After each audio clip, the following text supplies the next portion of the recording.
Qué bendición los niños de la iglesia. Bueno, quizás para los que no saben, hoy estamos comenzando una nueva serie que hemos titulado Una fe viva. Diga conmigo, una fe viva. Es una nueva serie basada en la carta que Santiago escribe. Y los que estudian estas cosas, que invierten tiempo, dicen que fue escrita alrededor del año 45 al 50 después de Cristo. Y por eso muchos estudiosos la consideran la primera carta desde el punto de vista cronológico del Nuevo Testamento.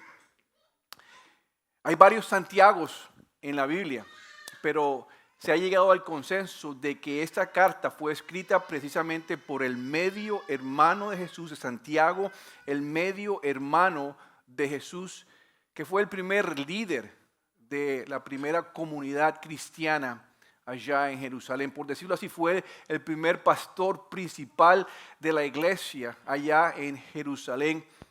Una iglesia que pasó por muchísimas pruebas, pasó por mucha hambre, pasó por muchos problemas internos también, mucha pobreza y mucha persecución, a tal punto que muchos de ellos tienen que huir. Y Santiago precisamente menciona de que muchos de ellos están dispersos. Es más, su carta la comienza dándole un saludo fraternal a todos aquellos judíos cristianos que están dispersos en varias regiones. Y ustedes van a ver ahí en la pantalla, Santiago 1:1 es básicamente Santiago diciendo: yo, Santiago, esclavo de Dios, que él pudo haber dicho: yo, Santiago, el hermano de Jesús, que lo conocí de niño, pasamos mucho tiempo juntos. Muy humilde dice: yo, Santiago, esclavo de Dios y del Señor Jesucristo, escribo esta carta a las 12 tribus. ¿Los qué? Los creyentes judíos que están dispersos por el mundo entero. Reciban mis saludos. Nosotros sabemos más adelante que Pablo escribiría varias cartas donde nos dice que ya no hay judíos ni gentiles, sino solo son todos un solo cuerpo en Cristo, la iglesia de creyentes. Pero mientras que las cartas de Pablo por lo general van a tratar de manera específica un problema de esa iglesia local, la carta de Santiago es un legado de sabiduría adquirido por Santiago a través de Dios, a través del tiempo, para todas las comunidades cristianas, para Christ in Us, para CIU también. Así que esto nos viene a nosotros como un refrigerio. Y la estrategia de Santiago es básicamente no perder el tiempo. Santiago va directamente al grano. Él se va a meter en tus asuntos, se va a meter en nuestros asuntos y nos va a retar a vivir una vida llena de sabiduría. Santiago nos va a traer convicción, nos va a dar unas directivas de vida, unos imperativos, por ponerlo así, unas órdenes de vida, pero sin dejar de ser muy, pero muy pastoral. Esta es una carta muy pastoral, muy de consejería pastoral, como ustedes se van a dar cuenta. Esta carta, como a medida que vayamos leyéndola, nos vamos a dar cuenta que tiene una influencia de dos áreas, de dos fuentes. La influencia, lógicamente, del Señor Jesucristo en cuanto al reino de Dios, en especial el sermón del monte. Ustedes van a ver que hay mucha influencia, mucha similitud. Ustedes van a ver que muchas veces Santiago utiliza la palabra bienaventurados. Bienaventurados que Jesús utilizó en el sermón del monte. Pero también va a tener una gran influencia de la sabiduría del libro de Proverbios de Salomón y esos primeros 9 capítulos que habla de la sabiduría. Y todas esas dos influencias van a ser bien poderosas para crear una magnífica carta con una cantidad de mini discursos de sabiduría, de muchos mensajes temáticos. Por eso aquí con el equipo pastoral hemos sacado una cantidad de temas que son de aplicación prácticas para tu vida y para la mía. Muchas metáforas y muchos, digamos, frases cortas que vamos a poder memorizar y acordarnos para nuestra vida práctica. Todo esto tiene un objetivo. Tiene el objetivo de poder presentarnos una carta con ayuda pastoral práctica. Es decir, cuando yo digo práctica significa que la podemos utilizar el día a día en nuestras vidas. Pero práctica, ¿en qué sentido? Práctica sobre la devoción que nosotros podemos tener o mantener con Jesús a diario. Escuchen bien, no importando dónde estemos aquí o como en el caso de ellos que estaban dispersos, Santiago se da cuenta que ellos están dispersos y no importando que estemos dispersos o seamos de diferentes países o estemos aquí, esta carta aplica la ayuda pastoral y no importando qué tipo de prueba o qué tipo de circunstancia estemos pasando nosotros. ¿Qué es lo que va a hacer Santiago? Nos va a ayudar a vivir sabiamente, poniendo en práctica los directivos, las órdenes de vida que Él da, que van a ayudarnos en la vida práctica a vivir así. Nos va a exhortar a que nos amemos los unos a los otros, que amemos a las otras personas sin que haya una preferencia porque tengan o no tengan dinero, porque puedan o no puedan venir a la iglesia, porque estén ofrendando o no estén ofrendando. Y también nos va a ayudar a llevar la palabra a un aspecto muy práctico, es decir, que no solamente seamos oidores de la palabra, quizás no han escuchado sino que seamos hacedores de la palabra de Dios. El primer capítulo de Santiago es básicamente una introducción de todos los temas que él va a desarrollar un poco más en detalle a medida que vayamos entrando en materia. Hoy vamos a compartir los primeros 4 versículos de la carta de Santiago.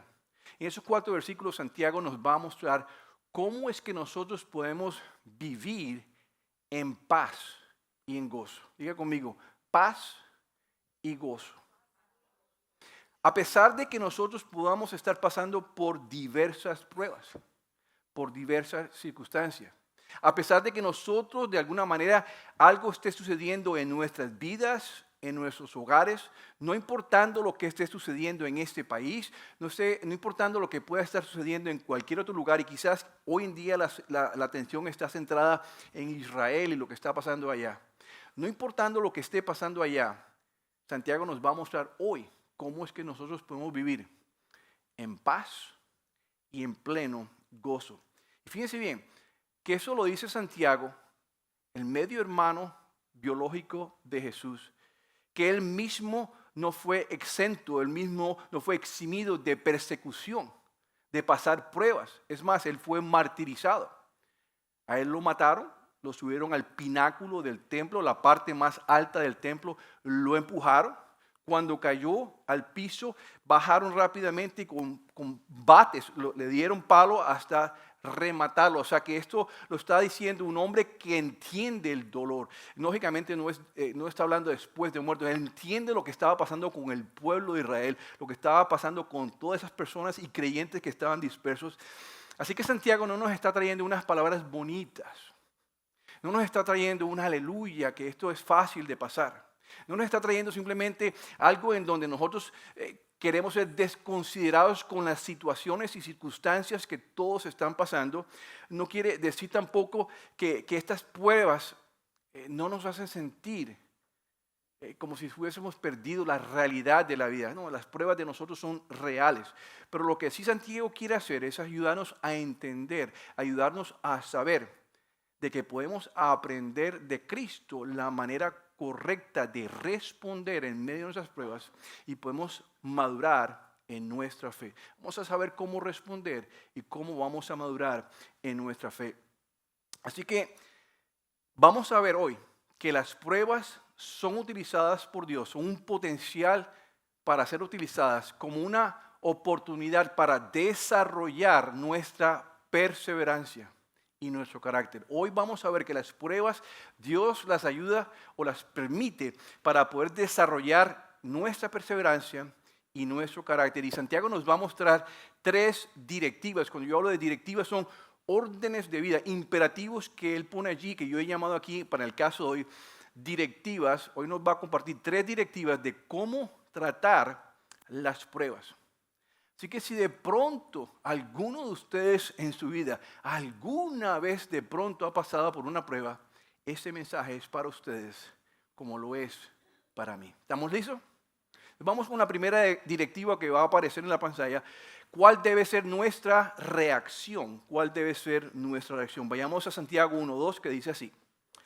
Hermanos míos, tened por sumo ¿qué? Por sumo gozo cuando os halléis en diversas pruebas. Hay tres cosas que aprendemos de las pruebas de este corto pasaje. Primero, que hay una diversidad de pruebas. Las pruebas son diversas, es decir, vienen de todo tipo, de todo tamaño. Tenemos pruebas emocionales, tenemos pruebas mentales, tenemos pruebas físicas, tenemos pruebas matrimoniales, tenemos pruebas financieras, tenemos pruebas laborales de todo tipo. Pero no solamente son de todo tipo, sino vienen a todo tipo de persona, sin importar su género, si es hombre o mujer, sin importar su edad, si es niño o adulto, sin importar su nacionalidad, que tenemos diferentes nacionalidades. Estamos convencidos que estas pruebas vienen a todo tipo de nacionalidad, a todo tipo de color y a todo tipo de posición. Así que las pruebas, para comenzar, son diversas, nos dice Santiago. Pero segundo, nos dice Santiago que las pruebas son inesperadas. Santiago nos dice que nos vamos a hallar en ellas. En el lenguaje original, esta palabra hallar significa algo muy interesante. Significa que yo voy a caer en algo. Jesús la utiliza cuando está hablando de su parábola del buen samaritano para describir a aquella persona que venía caminando tranquilamente por la calle y de pronto se halló en medio de ladrones, cayó en medio de ladrones. Y básicamente nosotros tarde que temprano nos vamos a enfrentar con pruebas, vamos a caer en medio de pruebas que nos van a rodear por completo y vamos a estar fuera de control. Las pruebas, como ustedes saben, no avisan. Las pruebas no se pueden predecir. Las pruebas, como les pasó a ese hombre, nos tienden una emboscada. Caemos en medio de las pruebas. Las pruebas no tocan la puerta, simplemente llegan a nosotros y nos rodean. Así que son diversas, son inesperadas y lo tercero que aprendemos de ese pasaje es que las pruebas son inevitables. Santiago no dice, bueno, si de pronto algún día llegan a estar en una prueba, si esto de pronto, lo más seguro es que no nos dice, cuando se hallen en medio de las pruebas. En otras palabras, Santiago quiere dejarle claro a la comunidad de creyentes de que los creyentes, los cristianos, no estamos exentos de las pruebas. No somos personas inmunes a las pruebas son inevitables. Con estos tres conceptos de que sacamos de este primer versículo, quiero que ustedes se lleven una definición práctica de lo que son las pruebas y va a aparecer allí en la pantalla. Dice, las pruebas son las inevitables, inesperadas y diversas circunstancias que nos hacen la vida difícil. Vamos a repetirlo juntos todos. Las pruebas son las inevitables, inesperadas y diversas circunstancias que nos hacen la vida difícil. Usted mira en la mesa donde está, mira a las personas que están en su mesa. Esa persona ha pasado por pruebas, está pasando por una o varias pruebas o va a pasar por otras pruebas. Y fíjense bien, corríjame si estoy equivocado, nadie sabe lo difícil de esa prueba para ustedes. Por más que tengamos una similitud de pruebas en nuestras vidas, nadie sabe lo que significa esa prueba para ustedes. ¿Qué podemos hacer como iglesia? Podemos tener más compasión por quien está en la mesa junto con nosotros. Podemos tener un poco más de amor, un poco más de comprensión, un poco más de gracia, un poco más de misericordia. ¿Qué tal si hacemos algo y le decimos a la persona que está al lado derecho o izquierdo, no estás solo, cuenta conmigo? Dígale, no estás solo, cuenta conmigo. Pero además de que no están solo y como iglesia, nuestro lema es estar cerca, es nuestro compromiso. Como iglesia quiero que sepamos de que como Christ in Us, CIU, es una iglesia que quiere decirle a la comunidad, no solamente que no estás solo, sino estar cerca es nuestro compromiso. Pero además eso, Santiago nos quiere mostrar hoy la esperanza que Dios nos ofrece a nosotros en medio de esas inevitables, inesperadas y diversas pruebas. Tiene que ver, lo que Santiago nos va a ofrecer hoy, tiene que ver con algo que hay que tener y hay algo que saber. Déjenme repetirlo, Santiago nos va a mostrar que hay algo que tenemos que tener y algo que tenemos que saber. Y eso va a ser el eje central de lo que voy a compartir con ustedes. Por eso Santiago comienza diciendo, tened por sumo gozo cuando os halléis en diversas pruebas. Fíjense qué interesante, porque esa palabra tened en el griego, en el lenguaje original, es un término financiero, es un término que significa evaluar algo, considerar algo. Y Santiago nos está diciendo a nosotros, la directiva de Santiago, la orden de vida, es que nosotros podamos desarrollar una nueva actitud. Una actitud que evalúe algo, que considere algo desde la perspectiva de Dios. Que tengamos un cambio de mente y empezamos a ver las pruebas desde la perspectiva de Dios, que consideren todas las pruebas como un tiempo de sumo gozo. Qué tremendo es Dios, ¿verdad? Fíjense bien, es importante poner una pausa aquí y aclarar que Santiago no está diciendo que vayamos y celebremos las pruebas, que vengamos y disfrutemos las pruebas, que ignoremos el dolor de nuestras pruebas. Santiago no está diciendo eso. Santiago no está diciendo que neguemos la realidad de nuestras pruebas. Santiago no está diciendo como el emoji ese que es de la carita feliz. Que todo el día tengamos una cara feliz en medio de nuestras pruebas. Lo que sí Santiago quiere mostrarnos hoy, que a pesar que las pruebas son difíciles y dolorosas, escuchen bien, la manera en que reaccionamos a las pruebas sí hace una diferencia. Voy a repetirlo, la manera en que reaccionamos a las pruebas sí hace una diferencia porque estamos acostumbrados a reaccionar a las pruebas negativamente. Asumimos que es una maldición de Dios, que Dios nos está castigando, que Dios ya no nos ama, que estamos siendo abandonados por Dios. Pero fíjense lo maravilloso de todo esto, que Santiago en esta carta quiere recordarnos que Dios es soberano y está en control. Y escuchen bien, que Dios siempre está orando. ¿Recuerdan la canción que acabamos de cantar? Por eso la pedí que la pusiésemos como parte de este mensaje, porque Dios siempre está obrando. Y está obrando para nuestro favor, está obrando para nuestro bien. Así no sepamos cómo fue que comenzó esta prueba, se nos olvida, caímos en la prueba y no sabemos cuánto va a durar esta prueba, ni mucho menos cómo o cuándo vamos a salir de esta prueba, pero debido a que confiamos de que Dios siempre está obrando, entonces podemos recibir esa orden de vida y podemos dirigir nuestra vida a saber que todo lo que Dios esté haciendo en medio de nuestra prueba es para nuestro bien, porque Dios siempre está obrando para nuestro bien. Amén. En otras palabras, las pruebas no son el resultado de un Dios que es malo, son el resultado de un mundo caído.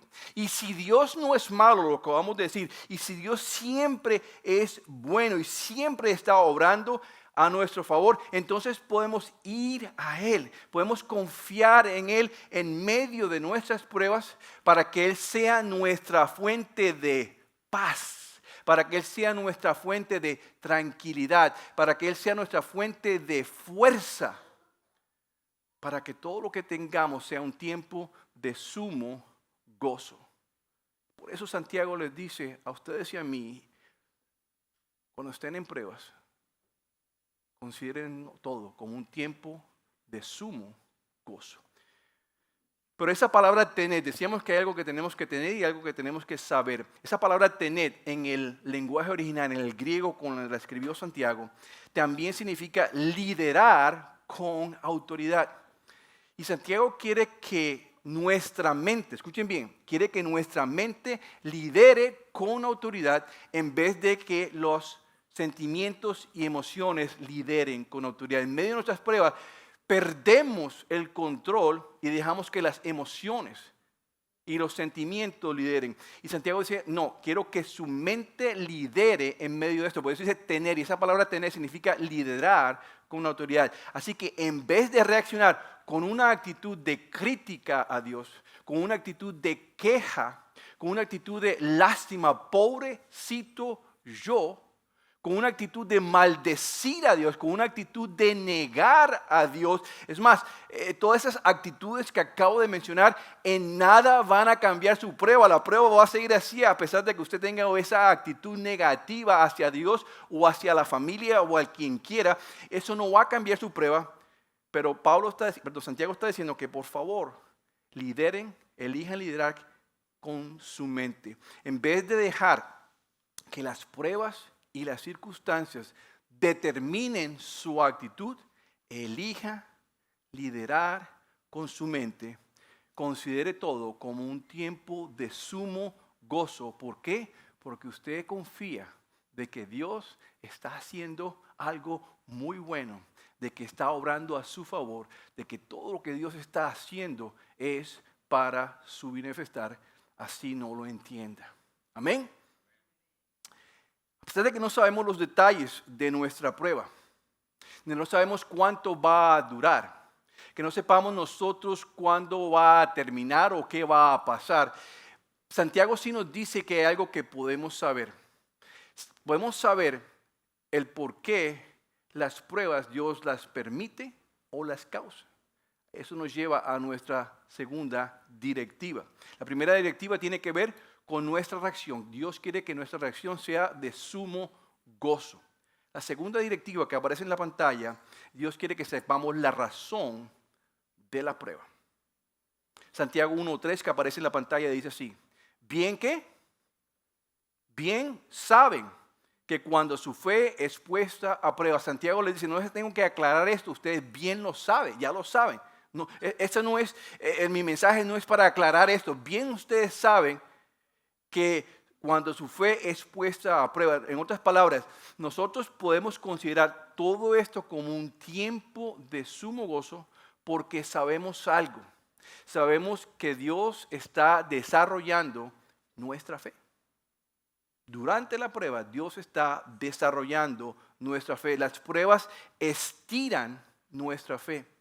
Las pruebas estiran nuestra confianza en Dios, nuestra confianza en Jesús hasta el límite, con el propósito de fortalecer, y voy a decirlo, con el propósito de fortalecer nuestra capacidad de resistir las pruebas. Entre más pruebas pase usted, mayor resistencia usted va a adquirir.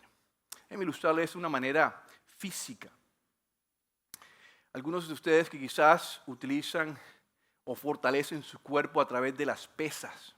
Utilizan las pesas para fortalecer y utilizan muchas veces el método del fallo muscular, que básicamente consiste en tomar, digamos, los bíceps y cogen un par de pesas y comiencen ustedes a hacer ejercicios, repeticiones, y comienzan a hacer repeticiones. Hay unas personas que hacen 3 o 4 y las sueltan y vuelven un método diferente. El método de fallo muscular consiste en alzar las pesas y hacer repeticiones y repeticiones y repeticiones de ese músculo hasta que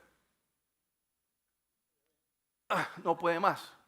En el momento en que ya no puede más, lo que ha sucedido es que básicamente ha habido un fallo muscular. El cuerpo ya no va. Ya está fatigado el músculo. ¿Qué es lo que ha sucedido? Que usted al repetir y repetir lo que ha llenado es ese músculo de sangre, igual que como llegan un balón, un globo de aire y se revienta. Aquí lo que ustedes han hecho con ese ejercicio es que han llenado el músculo de sangre y el músculo, los tejidos musculares empiezan a estirarse hasta que se revientan, se rompen, se desligan. Es allí cuando usted siente cansancio, que no puede más, eso es lo que ha sucedido. Cuando siente fatiga, eso es lo que ha sucedido. Un deportista que usa este método lo que hace es que durante las siguientes 48 horas a 72 horas, Él descansa, come bien, descansa, duerme y toma mucha proteína. Y entonces esos tejidos musculares lo que hacen es que se recuperan, pero se hacen mucho más gruesos y mucho más grandes. Es decir, el tejido muscular se ha fortalecido y ahora usted tiene la capacidad que la próxima vez usted va a poder cargar un poquitico más de pesa. Ya no son 10 libras, puede cargar 20. Con el tiempo usted ve que las personas están cargando 20, 40 libras. Esa es la razón o el principio por el cual lo hacen. De eso podemos sacar un principio que nos ayuda a entender lo que está haciendo Dios con las pruebas. Un principio que sale en la pantalla. Le dice así. Así como al estirar sus tejidos musculares, te fortaleces físicamente, ¿verdad? En forma similar, Dios utiliza tus pruebas para estirar tu fe en Jesús y fortalecerte espiritualmente. Las pruebas son las pesas espirituales de Dios que Dios utiliza para fortalecerte espiritualmente. ¿Sencillo? ¿Lo entendimos? Sigamos. Esto nos lleva al siguiente punto. La primera directiva es cómo es nuestra reacción, una actitud de sumo gozo. La segunda directiva es cuál es la razón por la cual Dios permite las pruebas para fortalecernos espiritualmente. Y la tercera directiva que va a aparecer allí en la pantalla es el resultado. Entonces tenemos reacción, razón y resultado. Reacción, razón y resultado, que es Santiago, 3 directivas de Santiago. Dios está buscando un resultado específico. Y fíjense bien, si han estado dormidos durante todo este momento magnífico, porque despiértense ahora, porque lo que viene es lo mejor. Me he guardado lo mejor para el final, porque si logran entender este resultado, van a entender todo lo demás y se van a ir con algo maravilloso. Vamos a Santiago 1, 3 al 4, que dice así. Bien saben que cuando su fe es puesta a prueba, produce ¿qué?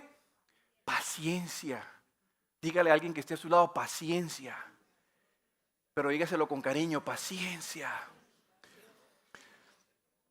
Pero escuchen bien, dice, pero procuren que la paciencia complete su obra. Es decir, esperen que la paciencia se desarrolle. ¿Qué quiere decir eso? Que la paciencia comienza como un bebecito. Comienza en la A y Dios quiere llevarla a la Z. Comienza en el primer piso y Dios quiere llevarla al último piso. Quiere desarrollar la paciencia. ¿Con qué objetivo? Para que sean perfectos. Esto no significa que el esposo o la esposa van a ser perfectos, libres de pecado, sino que sean maduros y cabales, completos. Imagínense un juego rompecabezas que usted lo arma y ha invertido poner 500 piezas juntas y se da cuenta que le faltan 2. Y usted ve 2 huequitos ahí en el tablero. Qué tristeza. Uno le dice, Dios no quiere eso. Dios no quiere que haya espacios vacíos y por eso dice, sin que les falte nada. Completos, maduros, sin que les falte nada. Así que las pruebas, escuchen bien, las pruebas básicamente, a través de las pruebas Dios nos ayuda a estirar nuestra fe, a fortalecernos espiritualmente con el objetivo de producir paciencia. La pregunta es, ¿cómo podemos definir nosotros la paciencia? ¿Qué podemos poder ir al Antiguo Testamento? Porque el hermano Job nos da una definición bien especial. En Job 6:11, que aparece en la pantalla, dice así. ¿Cuál es mi qué? Mi fuerza para esperar aún. ¿Y cuál es mi fin para que tenga aún paciencia? Santiago nos dice que la paciencia es la fuerza para esperar. Es la fuerza para esperar, es la capacidad para soportar. Fuerza para esperar. Carlos decía la palabra esperar, qué increíble que no lo planificamos, pero él está hablando de la espera. Y mire que cómo el Espíritu Santo une los conceptos. Es la fuerza para esperar y la capacidad para soportar. Pero fíjense bien que quiero resaltar, hay una diferencia entre la paciencia del Antiguo Testamento y la paciencia del Nuevo Testamento. Cuando se traduce al idioma español, ustedes simplemente ven paciencia, paciencia. Pero cuando entramos a ver lo que es la palabra en el griego del Nuevo Testamento, es la palabra hupomoné. Y esa palabra significa aguantar, resistir, y significa soportar alegremente con esperanza. Soportar alegremente con esperanza. Pero si vamos a la palabra paciencia en el Antiguo Testamento, es la palabra hebrea kavá. Y esa palabra significa algo muy similar, significa aguardar, confiar. Pero escuchen bien la gran diferencia. Es esperar resignadamente. La gran diferencia es que en el Antiguo Testamento esa espera era una espera resignada, como aquella persona que está en la cárcel esperando resignadamente cumplir una condena perpetua. Está resignado, una condena perpetua. Y la del Nuevo Testamento es una paciencia como la que tiene una madre que está esperando el nacimiento de su hijo. Espera con alegría, espera con esperanza, espera con gozo. ¿Dan cuenta la diferencia? Pero además, hay otra gran diferencia entre la paciencia del Antiguo Testamento y del Nuevo Testamento, que tiene que ver con honrar y agradar a Dios. Es una diferencia que se enfoca en la persona. Porque esa resignación que estamos hablando se enfoca en la persona y en la capacidad de esa persona de soportar el sufrimiento, de soportar lo que está pasando, la prueba. Es decir, es un enfoque a la persona y es un enfoque al sufrimiento. Y quiero que se lleven este principio que está allí en la pantalla. Ese tipo de paciencia resignada enaltece a la persona, enaltece al sufrimiento, honra a la persona y honra al sufrimiento. Y eso se llama religión. Qué tremendo, ¿verdad? ¿Alguna vez usted ha visto esas personas que se flagelan? ¿Que flagelan? ¿Alguna vez ha escuchado o visto a alguna de esas personas que caminan por carbón caliente? Esas personas tienen paciencia, tienen la capacidad para sufrir, para honrarse ellos mismos. Pero el único sufrimiento que es digno de toda honra, de todo mérito, es el sufrimiento de Jesucristo, quien sufrió inocentemente. De alguna u otra manera, estamos nosotros en un mundo, no solamente entramos todos como pecadores, sino que entramos todos debiendo sufrimiento por nuestros propios pecados. Entonces, la pregunta es, ¿dónde está la fuerza del cristiano? ¿Dónde está nuestra fuerza para esperar? ¿Dónde está nuestra capacidad para soportar las pruebas? Miren la pantalla.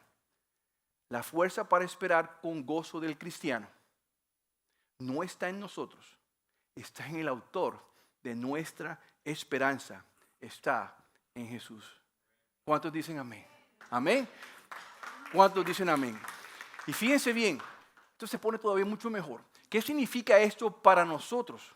Que tú y yo, en medio de nuestras pruebas, en la vida práctica, en medio de nuestras pruebas, podemos liderar nuestra mente con plena autoridad a que piense, como dirían los conteos, oye, con semejante esperanza, con tremenda promesa, yo espero con gozo, yo espero con paciencia, con tremenda esperanza, con cipote gozo, yo espero. Porque conozco al que prometió. Déjenme decirles esto que les ayude a entender. Es una ilustración. Imagínense que hay dos presos en una cárcel en los Estados Unidos. Y el uno es como el líder de todos los presos malos, porque en todas las cárceles hay uno o dos líderes. Él es el líder de los presos malos. Hay otro preso que es, por decir algo, el preso bueno.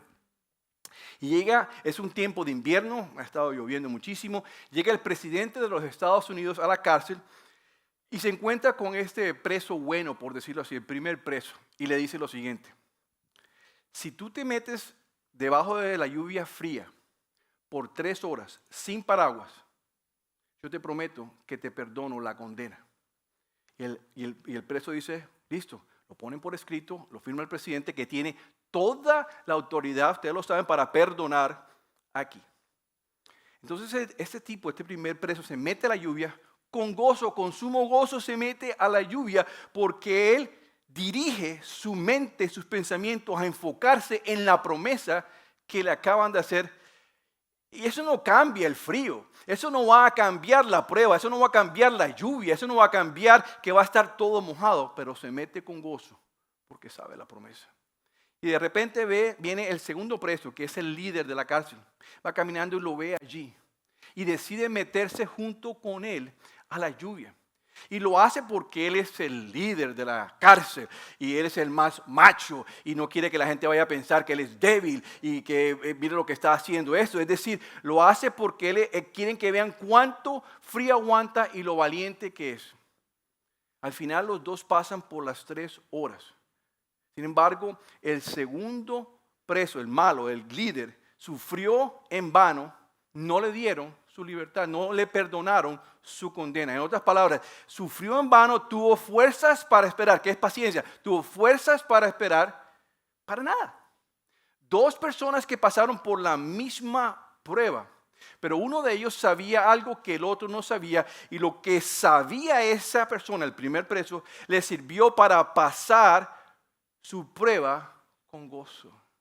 Y el otro la pasó, la misma prueba, resignadamente. ¿Se dan cuenta de la gran diferencia? ¿Qué tiene que ver esto con nosotros? Que Santiago nos ha dado directrices, órdenes de vida, de cómo reaccionar, de cuál es la razón y cuál es el resultado. De que a pesar de que podamos estar en pruebas de que no sabemos cuánto van a durar, a pesar de que nuestros músculos se estén estirando y la fe se esté estirando y esté estirando y se esté estirando, usted en donde más encuentre que se estire su fe, en esos momentos usted puede literalmente dirigir su mente a algo. Usted puede dirigir su mente a un pensamiento. El pensamiento de que usted sabe algo. Usted tiene algo, pero usted sabe algo. Usted sabe quién es Cristo y sabe sus promesas. Usted sabe no quién es el presidente, tenía poder local. Usted sabe quién es Cristo y sabe sus promesas. Sabe quién es Jesús el Rey y sabe sus promesas de vida eterna, que tiene capacidad de perdonar los pecados eternos. Sabe quién es Cristo y sus promesas de que te he dicho a ti, nunca, jamás te desampararé. Jamás te faltarán cosas, porque yo doy las cosas por mis riquezas en gloria. Porque sabemos que Dios siempre está obrando. Y que sabemos que todas las cosas obran para bien para todo el que ama a Dios. Porque Jesús le dijo en la gran comisión, estaré contigo hasta el final del mundo. Entonces, por eso tú y yo como creyentes, como cristianos, podemos pasar las pruebas de una manera diferente. La pregunta es, ¿qué se llevan esta semana? ¿Cómo aplico eso de viernes o de lunes a domingo? Y les voy a dar una palabra para que se acuerden. Es una palabra homófona. Diga conmigo, homófona. Homófona.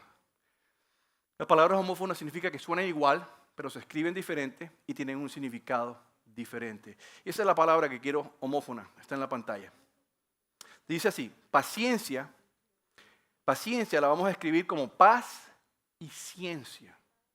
Diga conmigo, paz y ciencia. Ciencia significa que yo conozco algo.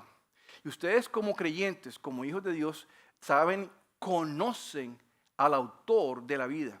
Conocen a Jesús. Y porque conocen a Jesús y conocen sus promesas, pueden tener paz. Conocer la ciencia me da paz. Y fíjense bien que usted no tiene más que, ya no tiene que resignarse, ay, voy a sufrir con esto. No tiene que resignarse a sufrir, porque sabe que la paciencia es la capacidad que Dios le está dando a usted de levantar pesas espirituales para reforzar su fortaleza espiritual. Y el gozo viene de saber algo, de que Dios siempre está obrando, como decía Santiago, obrando para perfeccionarnos, obrando para madurarnos, obrando para hacernos completos, para hacernos a la imagen de Cristo. Con esto termino.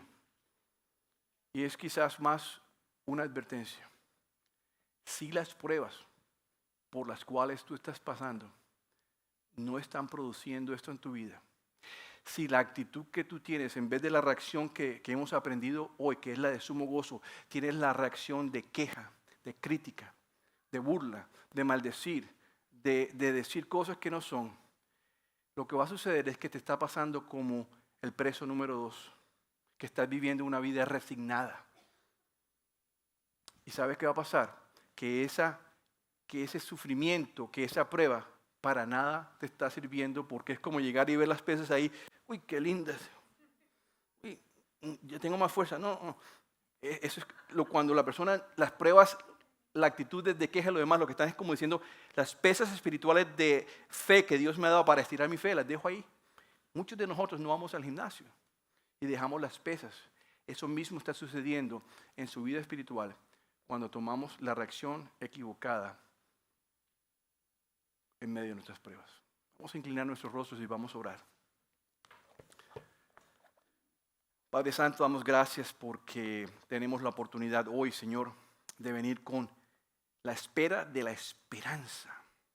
La oportunidad de salir aquí reconociendo que tú, Señor, nos has dado la capacidad de reaccionar con sumo gozo, porque estás fortaleciendo espiritualmente nuestra vida a través de las pruebas. Hoy, Señor, quiero recibir ese sumo gozo. Hoy quiero participar de ese sumo gozo. Porque, Señor, deseo, Señor, que tú te hagas más fuerte en mí para que me dé la resistencia, porque lo que me está diciendo esto es que vendrán más y más pruebas y quiero estar preparado para resistirlas. Agradezco hoy las pruebas. Las recibo con una mente diferente. Y a través de hoy voy a ver la paciencia como el recordar que conozco al autor de la vida, a Jesucristo mi Señor, que me da paz. Oro todo esto en el nombre de tu Hijo Jesús. Y la iglesia dice, amén. Gracias.